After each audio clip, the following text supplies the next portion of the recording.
the ultimate guide to becoming an astronaut. So, you want to become an astronaut? Yeah, I get it. Floating in space, seeing Earth from up high, it's a dream as big as the universe. But becoming an astronaut isn't just about being a math genius or a super athlete. Let's break down exactly what it takes step by step. First up, what do you need to study? Engineering, biological science, physical science, computer science, mathematics. NASA's official requirements highlight these fields. You'll use a bit of everything, especially physics and orbital mechanics. Problem-solving skills are essential. Bonus points if you go for a master's or PhD, but it's not strictly required. NASA looks for candidates with at least 3 years of professional experience, or 1,000 hours piloting jets if you want to be a mission pilot. Leadership, teamwork, communication is huge. You'll live and work in tight quarters for months. Emotional intelligence matters as much as technical know-how. Hands-on systems work is part of daily life. Scientists, doctors, teachers, engineers. Christina Koch began as an electrical engineer and holds the women's long-duration record.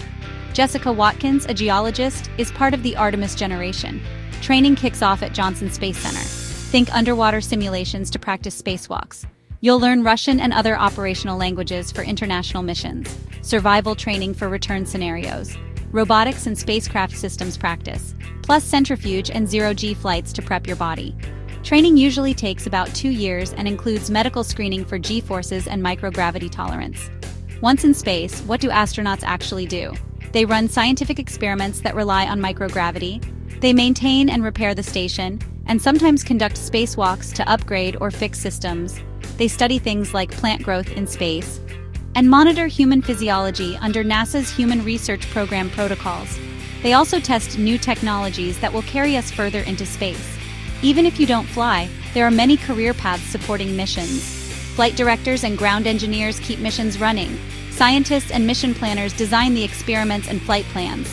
Bottom line, it's tough, but possible if you're passionate, curious, and persistent. Start learning now. Stay curious. Shoot for the stars, literally. You never know. The next person to walk on the moon could be you. If you want sources, check NASA's Astronaut Selection Guide, the NASA Human Research Program, and peer-reviewed space medicine papers. We've linked key sources in the description. Sources shown on screen. Read nasa.gov and academic papers to dive deeper. Subscribe and tell us what you want to learn next about space. See you up there.